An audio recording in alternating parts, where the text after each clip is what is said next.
सद्गुरुनाथ महाराज की जय. महायोगी स्वामी उमानंद सरस्वती की जय. श्री गुरुगीता हा गुरुभक्ती योगाचा मंत्रराज आहे.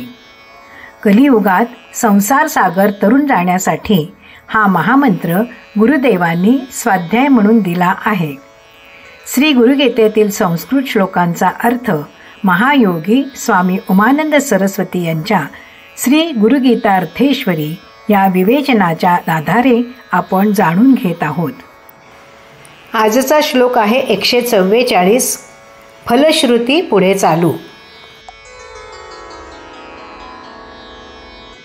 सर्वेषां स्तंभनकरं गुणानां च विवर्धनं दुष्कर्मनाशनं चैव सुकर्मसिद्धिदं भवेत्. सर्वांना मंत्रमुग्ध करणारे, स्तंभित बनवणारे, गुणवर्धक, दुष्कर्मनाशक, सुकर्म फलदायी असे हे श्री गुरुगीता पठण होते. श्री गुरुगीता पठणाने मन निश्चल होते.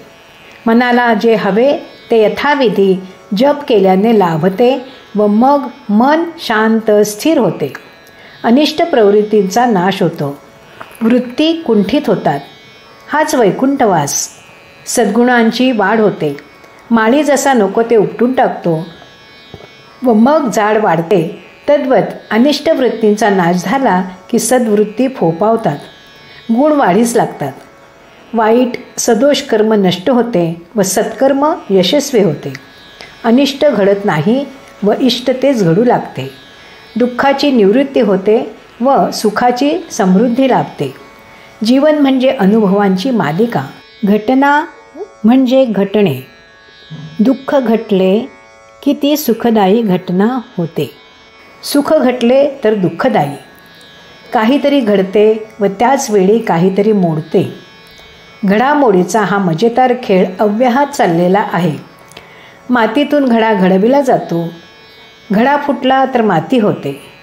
जीवन म्हणजे घडामोड, दुसरे काही नाही. द्वंद्वे म्हणजे एकाच नाण्याच्या दोन बाजू.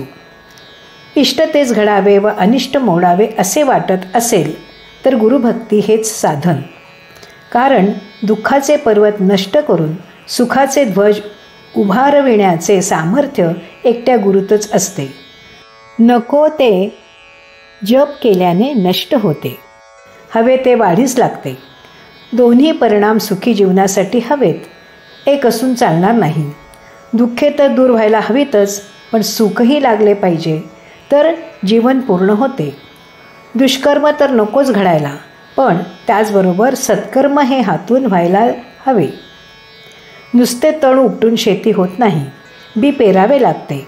आपण बरे की आपले काम बरे, कोणाच्या अध्यात्मामध्यात ही एक बाजू झाली.